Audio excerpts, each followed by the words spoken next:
रामराम शेतकरी मित्रांनो, पाहुयात सोलापूर तसेच अहिल्यानगर व घोडेगाव येथील आजचे म्हणजे दिनांक 10 फेब्रुवारी 2025चे कांदा बाजार भाव. चला तर मित्रांनो जाणून घेऊयात या मार्केटमध्ये आज कांदा भावाची आवकेची परिस्थिती नेमकी कशी आहे. तर सुरुवात करूयात नगर येथून. नगर येथे आज 57,296 कांदा गोण्यांची आवक आली होती. नंबर 1 प्रतीचे कांदे 2,400 रुपयापासून 3,150 रुपये क्विंटलपर्यंत विकले. तर नंबर 2 प्रतीचे कांदे 1,800 ते 2,400 रुपये क्विंटलपर्यंत विकले. नंबर 3 प्रतीचे कांदे 1,000 ते 1,800 रुपये क्विंटलपर्यंत विकले. नंबर 4 प्रतीचे कांदे 500 ते 1,000 रुपये क्विंटलपर्यंत विकले.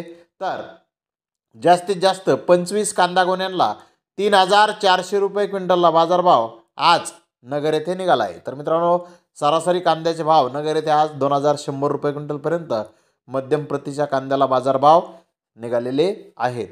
तर घोडेगाव येथे 12,971 गोण्यांची आवक झाली होती. घोडेगाव येथे 1 नंबर प्रतीचे कांदे 2,900 ते 3,100 रुपये क्विंटलपर्यंत विकले. नंबर 2 प्रतीचे कांदे 2,700 ते 2,800 रुपये क्विंटलपर्यंत विकले. नंबर 3 प्रतीचे कांदे 2,400 ते 2,500 रुपये क्विंटलपर्यंत विकले. गोल्टा 1,700 ते 2,100 रुपये क्विंटलपर्यंत विकला. गोल्टे 1,200 ते 1,500 रुपये क्विंटलपर्यंत विकले. जोड हलका डॅमेज माल 500 रुपयापासून 1,000 रुपये क्विंटलपर्यंत विकला. तर काही अपवादात्मक गोण्यांना 3,200 ते 3,300 रुपये क्विंटलला बाजारभाव आज घोडेगाव येथे निघाले आहेत. तर सोलापूर येथे आज 215 कांदा गाड्यांची आवक आली होती. सोलापूर येथे 700 रुपयापासून जास्तीत जास्त 3,500 रुपये क्विंटलपर्यंत कांद्याला आज बाजारभाव निघाले आहेत. तर धन्यवाद मित्रांनो, आपण माझा व्हिडिओ शेवटपर्यंत पाहिल्याबद्दल. व्हिडिओ आवडल्यास लाईक करा, शेअर करा.